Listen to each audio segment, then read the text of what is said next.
Comment retrouver sa pratique après une interruption? Comment faire quand on avait une pratique, régulière du yoga ou d'exercices en général, de méditation, quoi que ce soit et puis, on a arrêté, pour une raison ou pour une autre et on a du mal à s'y remettre. Comment on fait? Alors, je vais avoir une réponse super relou, mais le plus simple, c'est encore de ne jamais vraiment arrêter. Ah, attendez, écoutez-moi, ne partez pas tout de suite. Voyez votre pratique comme quand on pousse un rocher, comme c'est non, c'est pas Tantale, c'est Atlas, je sais plus lequel, Sisyphe. Bref, celui qui pousse le rocher en haut d'une colline. Ça prend beaucoup de force, énormément de force pour faire bouger le rocher. Mais une fois qu'il commence à rouler, il y a de l'élan qui se crée, de la force d'inertie et il devient plus facile à pousser.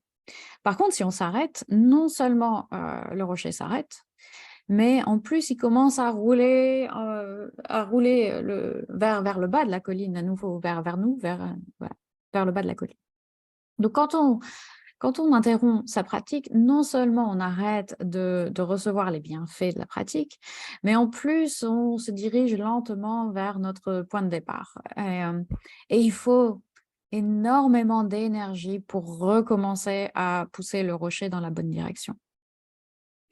Donc, si vous savez que vous avez tendance à être un peu en on ou off, à être à fond dedans, je vais faire du yoga tous les jours ou autre chose et puis d'un seul coup, vous arrêtez et vous n'arrivez plus à vous y remettre parce que vous avez été interrompu pendant un jour qui s'est transformé en 2, qui s'est transformé en 5, qui s'est transformé en 3 semaines.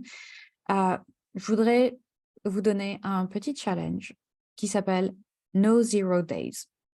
Donc, pas de journée, pas de jour à zéro, en fait.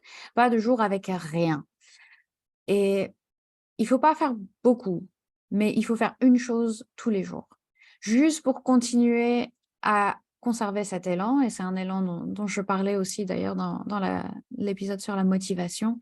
Juste pour conserver cet élan, ça peut être 3 salutations au soleil le matin et 3 salutations au soleil, ça prend littéralement 2 minutes, juste avant d'aller à la douche ou non, j'allais dire pendant que vous vous brossez les dents, mais ça peut être dangereux, donc faites pas ça pendant que vous vous brossez les dents, mais juste avant ou juste après.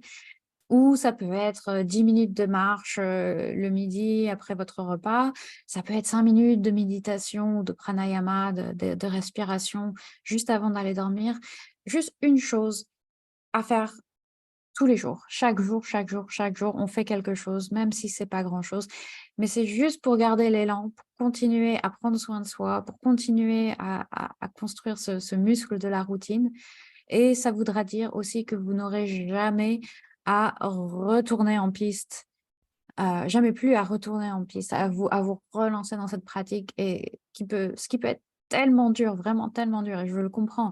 Quand on a eu cette interruption, quand on a l'impression d'avoir échoué, quand on a l'impression qu'on s'est encore déçu soi-même, parce que, j'avais bien commencé, j'avais bien ça se passait bien et puis, j'ai eu 3 journées complètement folles où mon emploi du temps était, surbooké et du coup, j'ai arrêté et puis je me suis dit: «Bon, alors à quoi bon? C'est bon, ça fait 3 jours, j'ai rien fait, ça va être trop dur de s'y remettre» et je comprends que ce soit vraiment, vraiment difficile ça. Du coup, l'idée, c'est vraiment de trouver un tout petit truc et ça peut être aussi 2 minutes de respiration à votre bureau, pendant un meeting Zoom qui vous ennuie, vous coupez la caméra ou même pas. Et vous respirez et vous concentrez sur la respiration. Mais juste une petite chose pour éviter justement au rocher de redévaler la colline dans l'autre sens et de devoir redoubler d'énergie et d'efforts pour s'y remettre.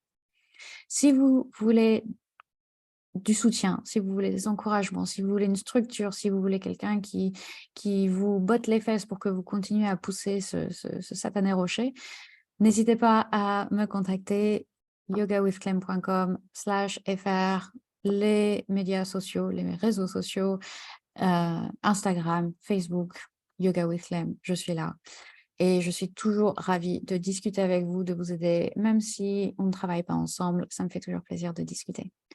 Merci beaucoup. À bientôt.